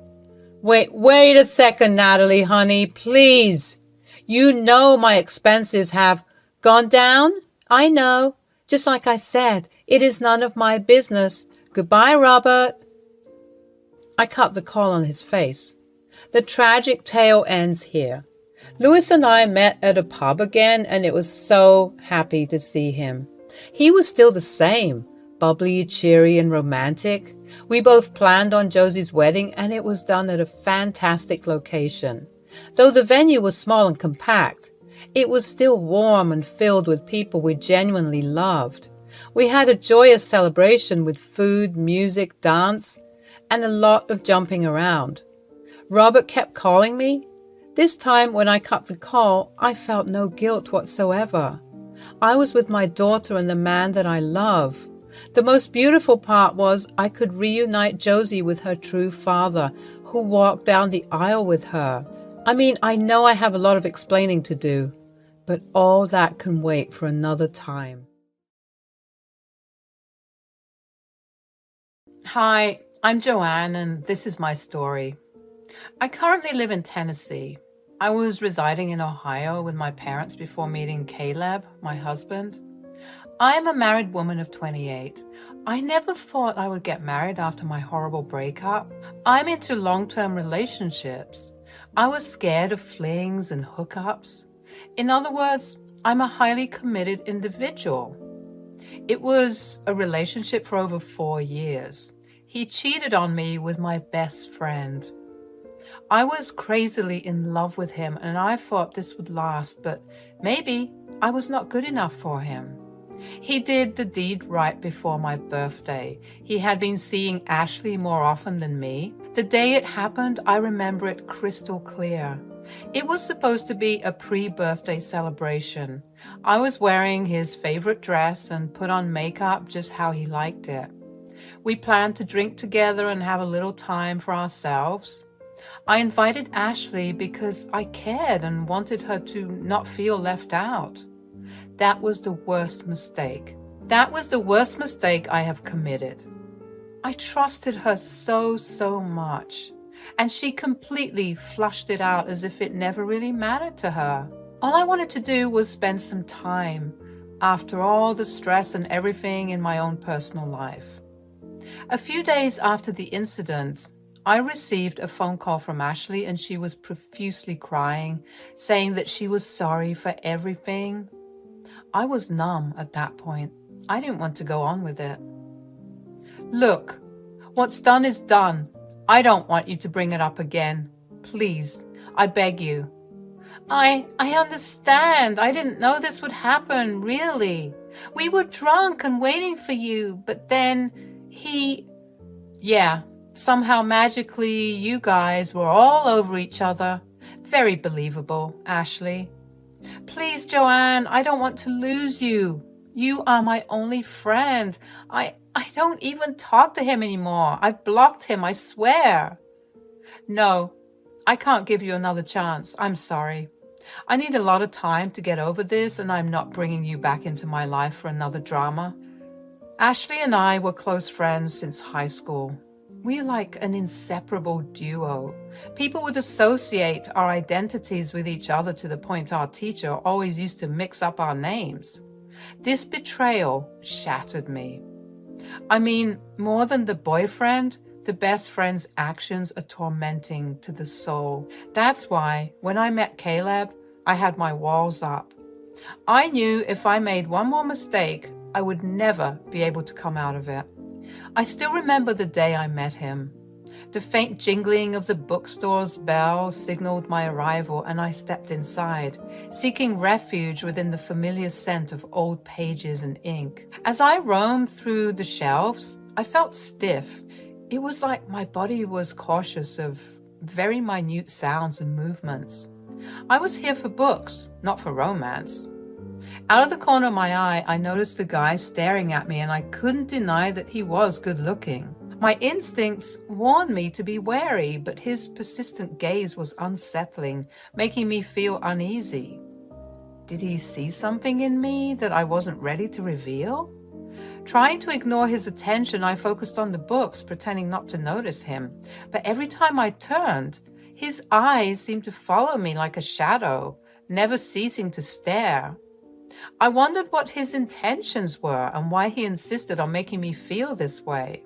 I could see him slowly making his way towards me.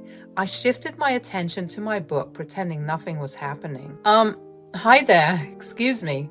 Oh, hi. Is there something I can help you with? Actually, yes. I noticed you've been browsing through some interesting books, and I couldn't help but wonder if you had any recommendations. Oh, sure. I'm just exploring some new genres today. What are you interested in? Well, I enjoy science fiction and fantasy, but lately I've been trying to expand my horizons. Do you have any favorite authors or books in mind? I love science fiction too. Have you read anything by Octavia Butler or Philip K. Dick? They are both fantastic writers. As for fantasy, you might want to try Neil Gaiman or Brandon Sanderson. Oh, yes. I've heard great things about all of them, but haven't gotten around to reading their works yet. Which book would you recommend starting with? For Octavia Butler, Kindred is a captivating read that mixes historical fiction with science fiction elements. And if you want something mind-bending, Philip K. Dick's Do Androids Dream of Electric Sheep is a classic. As for fantasy, Neil Gaiman's Neverwhere is a mesmerizing urban fantasy tale. Thanks a lot. That sounds intriguing. I'll definitely check them out. I'm Caleb, by the way. Nice to meet you, Caleb. I'm Joanne. Joanne, would you mind if we talk some more over a cup of coffee? There's a cafe just around the corner, and I'd love to hear more about your favorite books. That sounds lovely, Caleb. I'd enjoy that. The cafe was very beautifully lit, and we managed to find a cozy place for ourselves.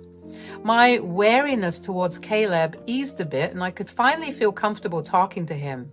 He was polite and soft-spoken, had his beautiful hair to the side and a cute mustache that complemented his face. Overall, he was really cute.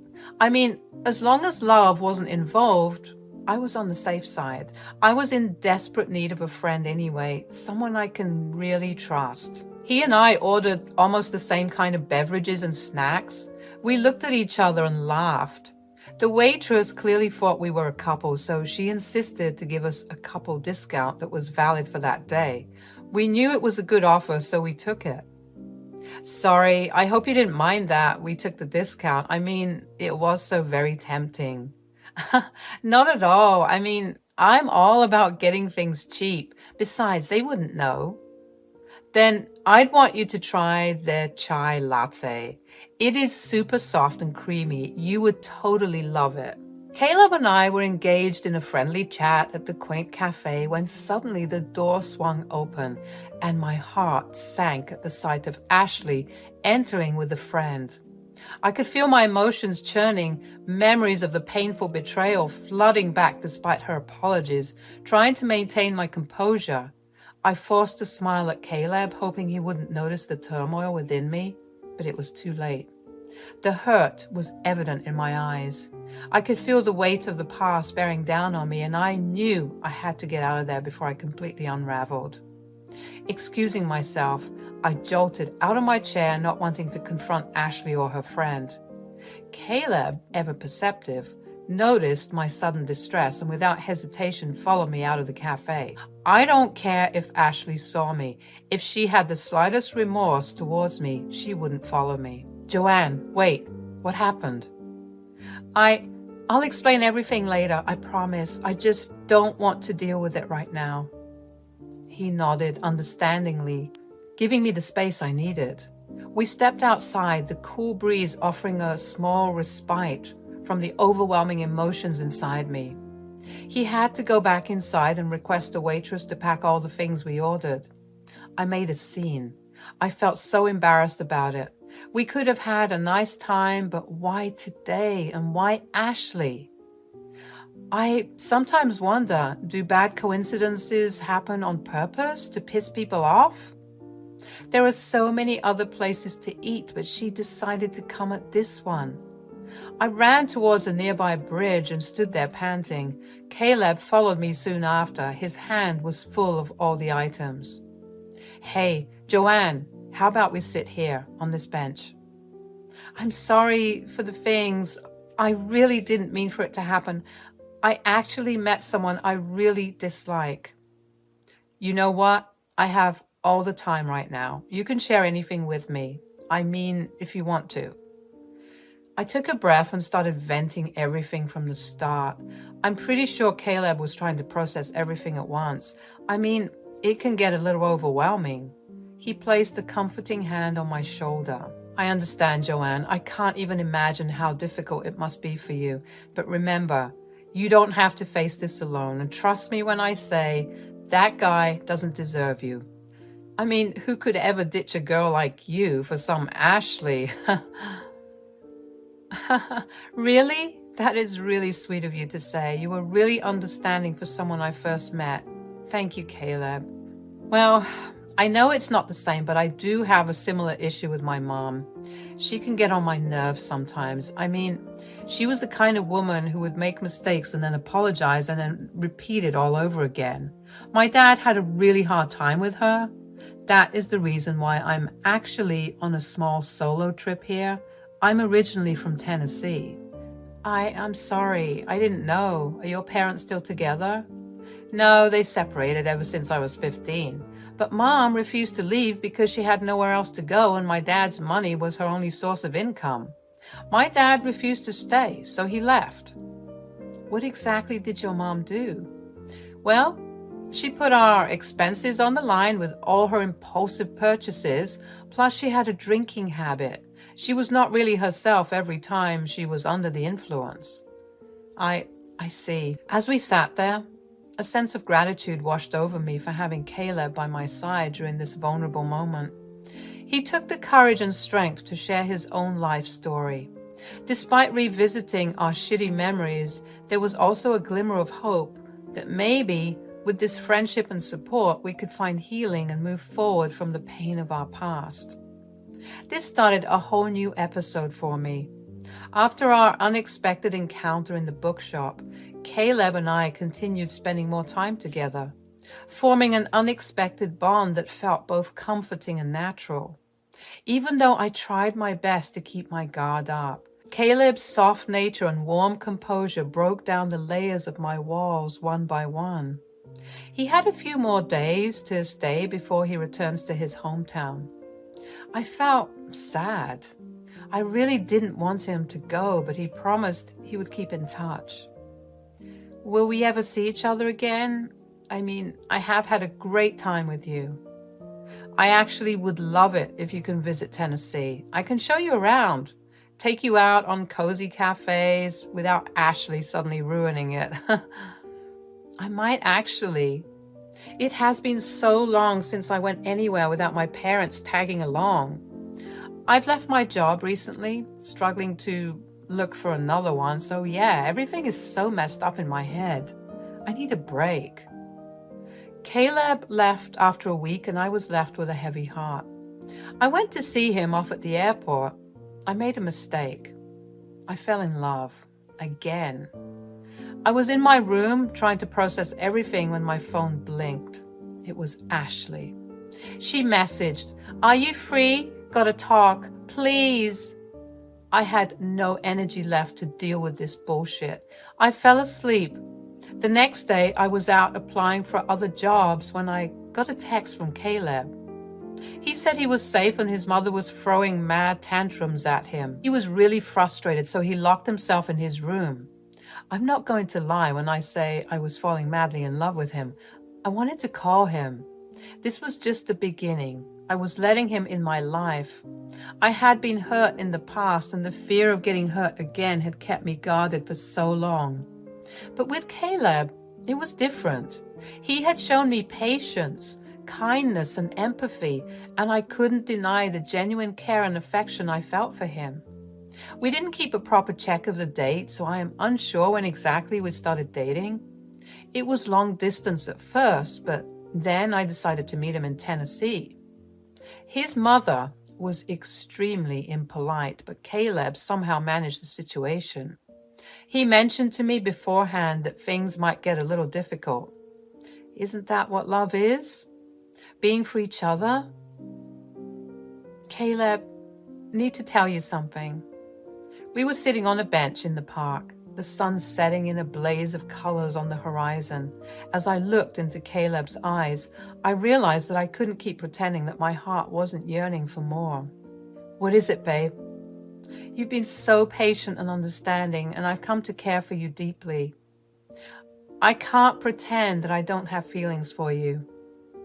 I already know that, love. You are so cute. I mean, I wanted to say it to you up front that I really love you, Caleb.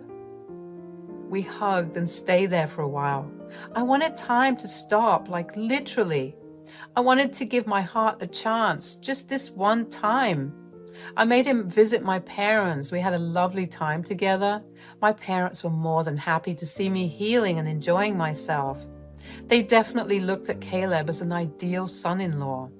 Soon, Caleb and I decided to tie the knot. As I stood at the altar, my heart swelled with emotions.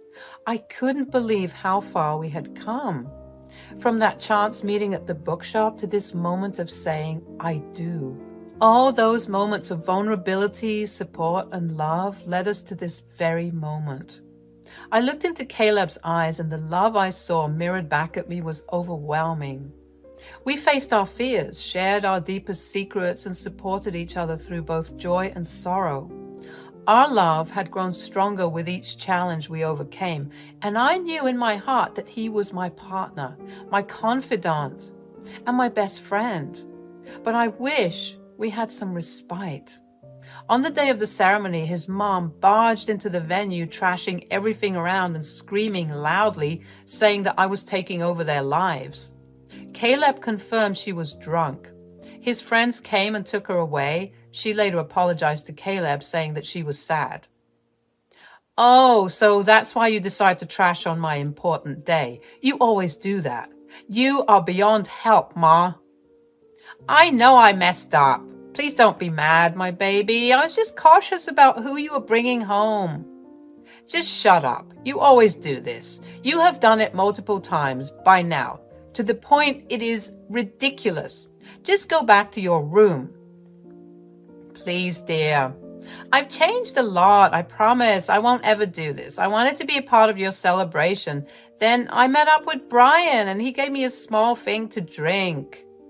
Brian, again?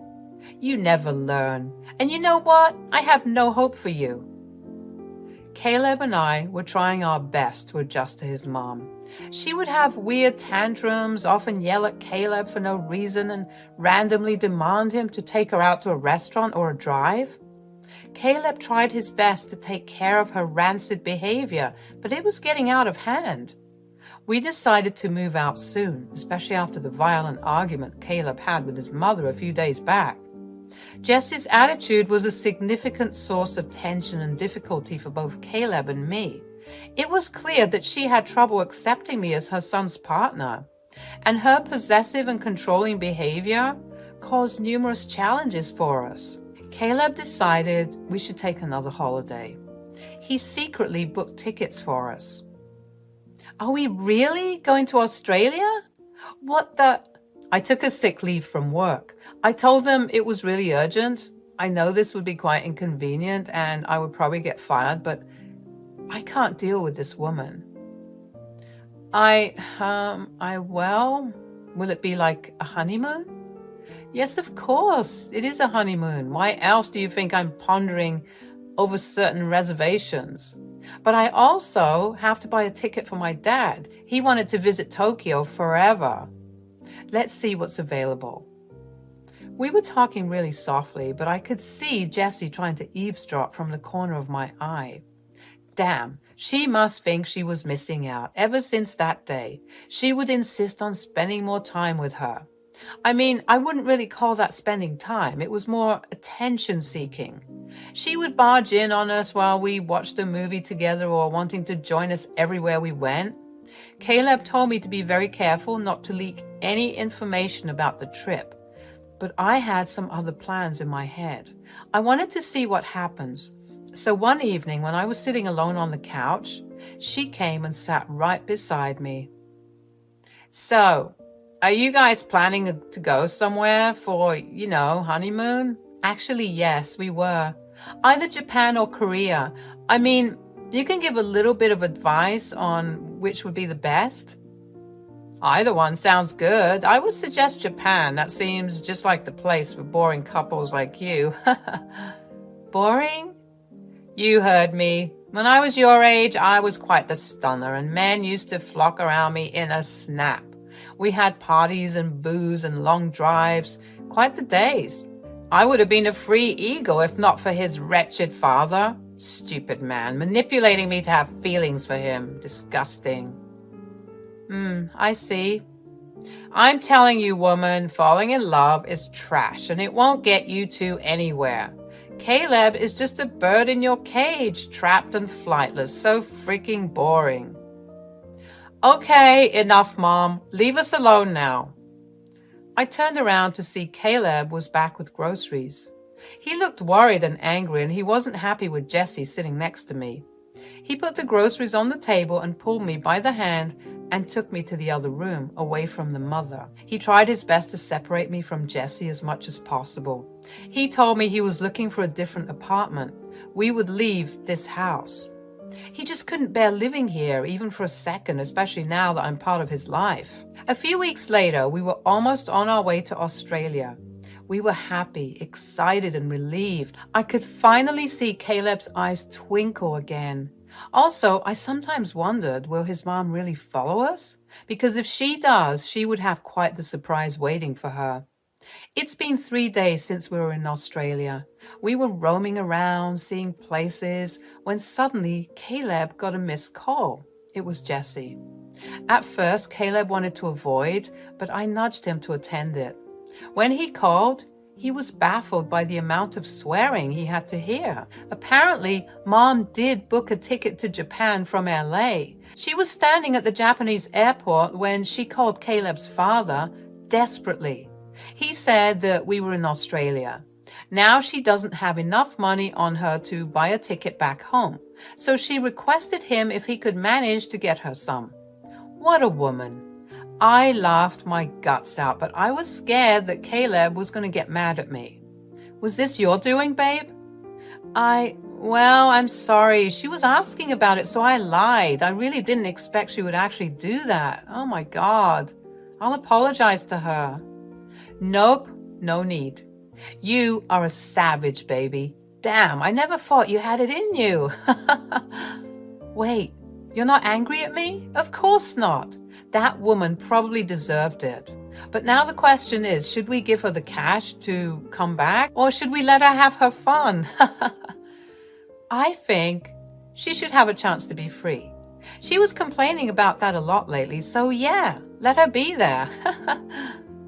Later on, we found out that Caleb's father met up with Jessie there. Caleb spoke to him regarding it and told him to be with her until we confirmed her tickets. After that, we really didn't bother knowing what went on. We were busy having fun ourselves. From that point on, Caleb and I embarked on a journey together, navigating the waters of our feelings and emotions. We took each step with caution and care, understanding that healing and growth took time. But through it all, I was grateful that I had found someone who not only accepted my guarded heart, but also inspired me to let love in again. Soon, we will be living in a different place, and finally, we could have space to ourselves without any other issues in life. We also decided to not let Jessie know where we lived. What if she barged in on us again? My parents, on the other hand, absolutely adore Caleb. They were inviting us to visit them soon, saying that we need a proper get-together. With Caleb by my side, I knew that I was not alone, and together we could face whatever the future held for us.